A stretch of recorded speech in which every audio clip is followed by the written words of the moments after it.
Welcome to this video on effusion and diffusion, and we're going to get started right away by just defining these two terms together. So diffusion, if we look at the left-hand side of this diagram, where I've got one vial of brightly colored red gas and one vial of nice neon green gas, diffusion is just the process by which two gases mix.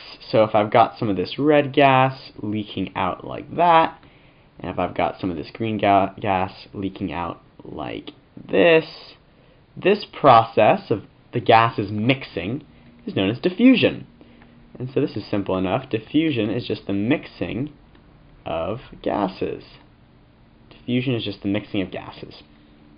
Conversely, effusion or effusion, I'm not quite sure how to say it, is a little bit more complicated. And so if we've got a setup like this with one chamber on the left-hand side filled with some gas particles, and the chamber on the right-hand side being evacuated. Cool word, evacuated. What does that actually mean? An evacuated chamber is just one which doesn't contain any gas or any gas particles whatsoever. It's completely empty. Effusion is just the process of gas particles moving from the left-hand side through a tiny hole into the evacuated chamber. And so we can state this in words. It's a little bit wordy, but we'll try and get through it. Effusion is the process by which a gas moves through a tiny orifice. An orifice is just a small hole, so that's what we've got right here. An orifice, gas moves a tiny orifice gas moves through a tiny orifice into an evacuated chamber. That's what effusion is. That's well and good, but let's quantify these relationships. When we look at effusion, we think of gas particles moving through this tiny space into an evacuated chamber. The one thing we can quantify about that process is the speed at which gas particles move through that tiny orifice, or the rate of effusion.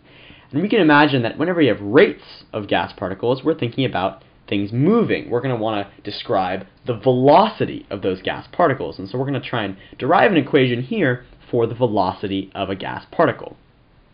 We're going to start by looking at an equation I'm just going to give you right here, which is that the kinetic energy of a gas particle is equal to 3/2 times R times T, where R, you should remember that from the ideal gas law, just the ideal gas constant. I have no idea why an R is used for the ideal gas constant.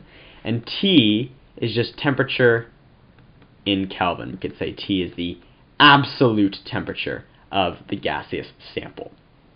Alright, you might be asking why the heck we need to know this.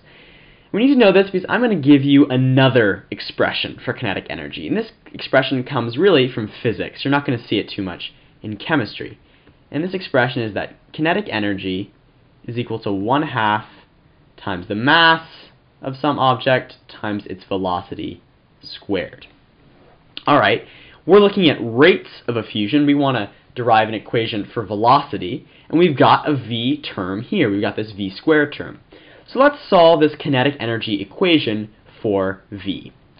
So we've got v squared. We're going to divide both sides by 1/2 an m. V squared equals 2 times kinetic energy over m. Again, we just divided by 1/2 an m from both sides. We've got another equation for kinetic energy over here. So let's sub this in. Substitute this Ke for this 3/2 RT.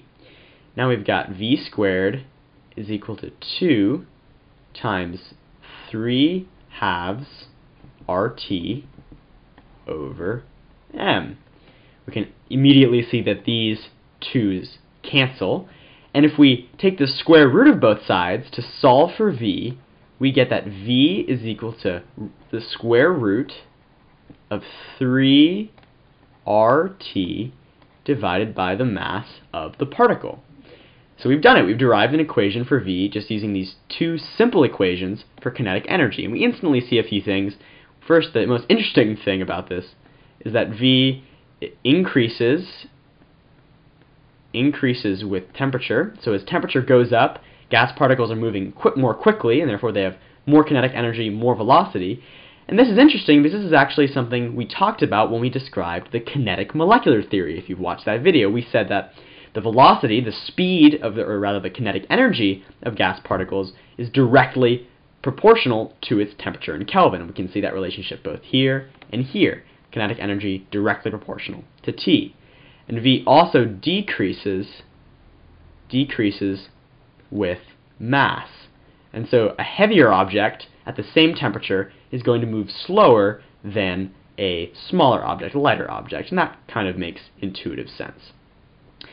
And now we're ready to handle Graham's law, which I've written out formally for you here, and Graham's law describes rates of effusion, and this is what it says. Relative rates of effusion of two gases, both at constant temperature and pressure, are given by the inverse ratio of the square roots of the masses of the gas particles. Whoa, that's very complicated, but I think we can get a grasp of it just using this equation for V, which we've derived here. And let's break this down step by step. The first thing we've got is relative rates of effusion. Relative rates. All relative rates means is just the ratio between two rates of effusion. So that's just saying the first rate of effusion, V1, the velocity, divided by V2. That's relative rate, the proportion, the ratio between V1 and V2. Alright, so this relative rate of effusion is given by the inverse ratio of the square roots of the masses. Before we handle that, let's just sub in our equation for V, which we've derived here. So we know that V1 is equal to square root of 3RT divided by M1, just the corresponding mass. And we can divide this by V2, 3RT divided by M2. Now let's break these square roots into a fraction. So let's break this root 3RT over M1 into two different square roots. So we can make this root 3RT over root M1.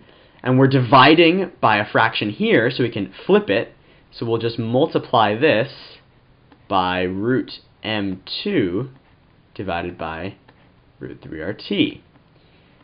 Aha, we've got something interesting here. If the two gas particles, or if the two gas samples are at the same temperature, R is a constant, and obviously root 3 is a constant, so we can just cancel these two values. And so we see that the relative rates of effusion, V1 over V2, is equal to M2 over M1. And this is what we mean when we say that the relative rates of effusion are given by the inverse ratio, so V1 over V2 is equal to root M2 over M1, so we've flipped those two subscripts, of the square roots of the masses. Square roots, and we've got masses. So Graham's law, if we state it formally, is just these two bits, I'll circle them for you here, these two bits of the equation we've just looked at. V1, V2 is equal to root M2 over M1.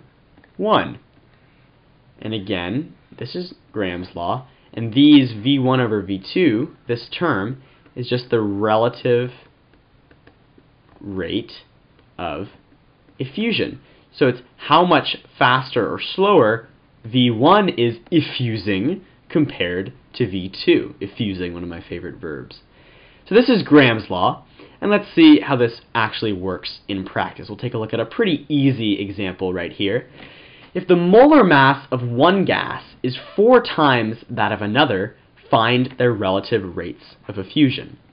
So the first thing we're going to want to do is just write Graham's law. We're dealing with, whenever we see relative rates of effusion, your mind should say Graham's law. So let's write Graham's law. V1 over V2 is equal to the square root of M2 over M1.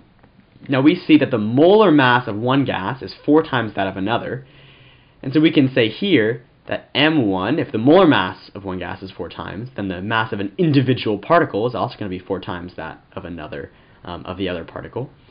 So we can maybe say that m1 is equal to 4 m2. So m1 is, let's see, is 4 times m2. It's 4 times as large. That makes good sense. And so if we sub that in here, we say that this, we can sub 4m2 in for m1.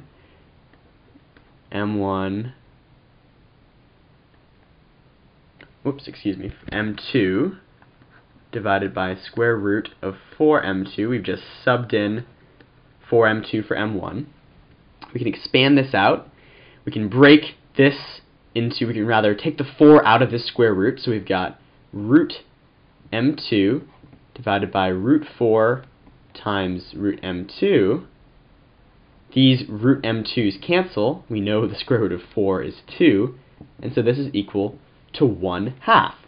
So we see that if one gas is 4 times as large as another, it's going to effuse at a rate that's half that of the other gas. V1 over V2 is equal to 1 over 2. The rate of effusion of V1 is 1/2 that of V2. And so we can maybe finish this problem by saying that the larger gas, or rather let's say the heavier gas effuses half as fast as the lighter gas. And that makes sort of intuitive sense because we're dealing with square roots, and so when something goes up by a factor of 4, when something within the radical goes up by a factor of 4, we're going to take a square root of that, we're going to get a factor of 2, and so if something is 4 times as heavy, it's going to effuse half as fast, because again, we're dealing with the inverses of the masses.